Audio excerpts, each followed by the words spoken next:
The question is that the motion be agreed to, and I call the member for Hasluck. On the 18th of September 1987, the Honourable Barry Jones, Minister for Science in the Hawke Government, stood in the House and described what was then referred to as the greenhouse effect, as a classic illustration of how, if we are only prepared to plan for 5 years, 10 years, 15 years or 20 years down the track, all the dangers that are feared can be avoided. Climate change is now real and present. As Barack Obama has said, we are the first generation to feel the effect of climate change and the last generation who can do something about it. The Australian Research Council's recent report on the state of weather and climate extremes outlines the year of record-breaking extreme events experienced in Australia last year. Climate change is no longer on the horizon. It is no longer just the purview of a prescient and lonely Minister for Science. Now it is squarely before the Minister for Emergency Services, the Minister for Health, the Minister for Finance, the Minister for Home Affairs, the Minister for Defence and every other minister. And now we have an extremely busy Minister for Climate Change. The legislation and programs this government is currently putting in place requires a consensus across the parliament. If not a consensus on the best way to move forward, at least a consensus on the fact that man-made climate warming requires man-made solutions. As the saying goes, trust God and tether your camel.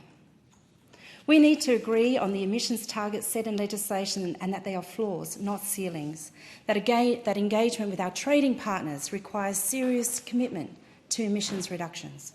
That we are in a position to benefit from development, new industries and new supply chains. That first mover advantages only exist for first movers, and we haven't moved for many years. We need to meet the challenge posed by the US Inflation Reduction Act and responses to it in Europe and other countries. We need to look for ways to lever our natural advantages to refine more of our resources at home and at source. We need to move energy production to the sites of manufacture and alternatively move manufacture to the sites of energy production. We need to become a leader in our region so that our successes and progress towards our emissions goals and renewable targets can be an inspiration and a model for our near neighbours, who are then perhaps most likely to become long-term customers of our green energy production. We need incentives and disincentives in place, like the safeguard mechanism, to underpin action across the economy.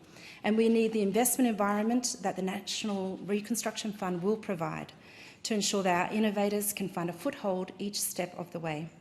Just a few days ago in Hazelmere, in my electorate of Hasluck, as part of the site visit hosted by Fortescue Futures Industries for the Joint Standing Committee on Trade, Investment and Growth, I stood dwarfed by the wheel of a dump truck that runs on electricity powered by green hydrogen. It's a working prototype, and that company aims to have its whole fleet of over 200 vehicles powered by renewables by 2030. It's a picture of what is possible with commitment from industry and support from government. Following the site visit on Friday last week at the committee's public hearing in Perth, we heard from the WA Government, the Future Battery Industry CRC and the Perth US Asia Centre. One common thread to their submission was the need that we need to act now to maximise the benefits of the economic opportunities that present themselves in what is otherwise a time of crisis. The US has taken action with the Inflation Reduction Act passed last year, which, according to Forbes magazine, and which I agree, has transformed the US from laggard to leader in climate change. Australia has been a laggard for 10 years, but no longer. In every area where we can now be a leader, we have a moral, political and an economic imperative to lead. As the Climate Councils and others have stressed, the process of greening the energy requirements and decarbonisation for much of our industries across steel, aluminium, chemical and fertilisers, mining, concrete, batteries and others can also be a process of bringing manufacturing on shore. Of course, there is still more to do, such as harmonising our regulatory framework across the states and the Commonwealth, creating an efficient approvals process and establishing an integrated transition network that is agnostic about the energy molecule. And the Parliament has a duty to assist in bedding down the programs that will make a difference.